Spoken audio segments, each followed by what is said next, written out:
Bonjour Kinshasa, bonjour Brazzaville, bonjour Paris. C'est votre humble serviteur Nathan Baboundele Mutombo. Tout simplement, je viens vers vous encore pour vous parler sur la chaîne FB100, Panda Sangoya Congo et Aigle Saint officiel. Merci bien de me suivre sur ces chaînes qui me soutient énormément et merci bien aussi de s'abonner sur nos chaînes pour avoir plus d'exclusivité tout simplement avec la chaîne FB100. Actuellement, je suis venu encore vers vous tout simplement pour vous parler de ce qui se passe actuellement. Je viens de recevoir plutôt des vidéos qui m'ont extrêmement choqué venant de Kinshasa. Tout simplement la capitale de la République démocratique du Congo. Le président n'est pas là depuis hier matin, si je peux dire. Il était parti tout simplement au Tchad pour représenter l'Afrique et pour représenter aussi notre pays. Mais ce qui se passe dans notre pays me choque énormément. Je vois l'opposant Martin Fayulu qui fait une marche pacifique, tout simplement. Le marche a été organisé tout simplement pour exiger la paix à l'est du pays, au sud Kivu et au nord Kivu. Il y a un documentaire sur Bricks.com qui vient de sortir et qui parle du groupe armé MLNC, tout simplement, qui est le groupe armé rébellion et tout pour la liberté de notre pays et tout consort. Ces groupes armés sont en train de tuer et faire travailler les enfants.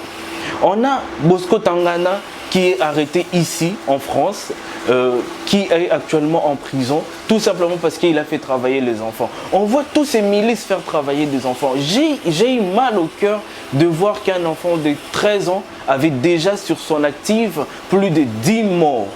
Et c'est très choquant. Ça fait extrêmement mal dans notre pays. Et on exige tout simplement que la paix revienne à l'est du pays. Et on a un président qui demande à ses troupes de stomper tout simplement cette marche. Mais c'est pas normal. C'est pas normal. On ne peut pas accepter ce genre de trucs puissent se faire. Aujourd'hui, on est en train de balkaniser notre démocratie. On est en train de nous montrer combien la dictature règne dans notre pays. On avait accusé Joseph Kabila durant 18 ans d'une dictature qui nous faisait extrêmement mal. Aujourd'hui, on a un président purement congolais qui exerce cette même dictature sur son propre peuple. Aujourd'hui, l'opposant Martin Fayulu n'est pas capable de marcher dans la capitale, n'est pas capable de circuler librement dans la capitale et faire le marche qu'il a organisé. Pourquoi? Parce que Jean-Tini Ngobila, le gouverneur de la ville-province de Kinshasa, a refusé que ça puisse se faire. La police aujourd'hui sont partout. Les policiers sont dispersés sur toute l'étendue de la capitale. Doit-on crier tout simplement au refus de la liberté d'expression ou au refus des droits qui reviennent au peuple? Doit-on crier à la dictature?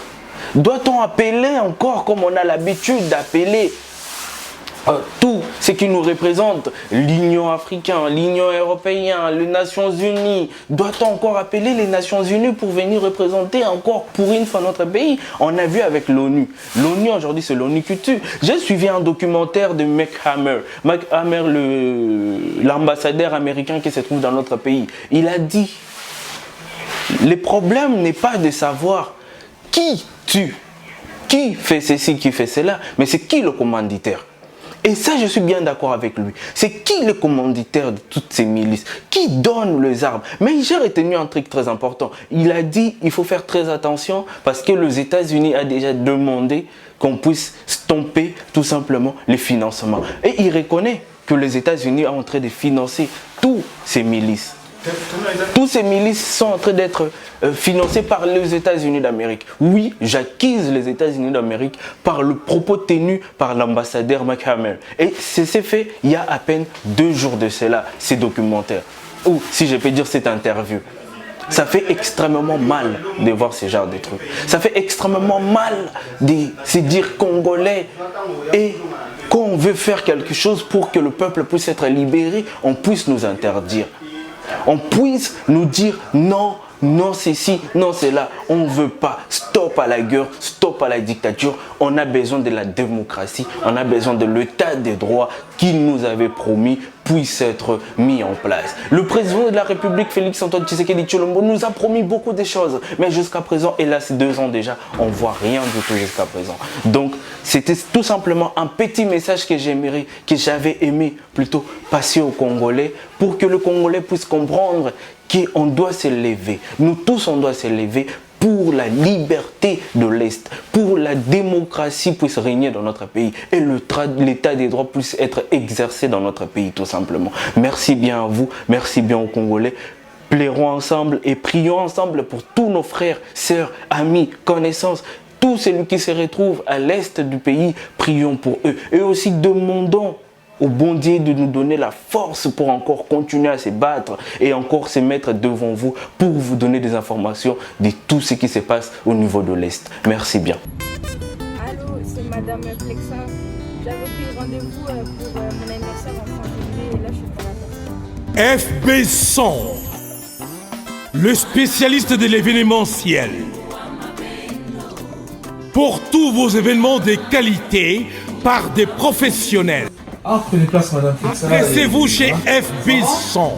Location de matériel de sonorisation avec DJ, équipement projection de lumière, feux d'artifice, fumée lourde, rideau LED, proposition des gâteaux d'anniversaire avec chariot magnifique, service traiteur, piste de danse, pression des cartes d'invitation, fonds pour photos professionnelles. Une seule adresse, FB100, au numéro 35, boulevard Anatole France, 93 200 à Saint-Denis, 9-3.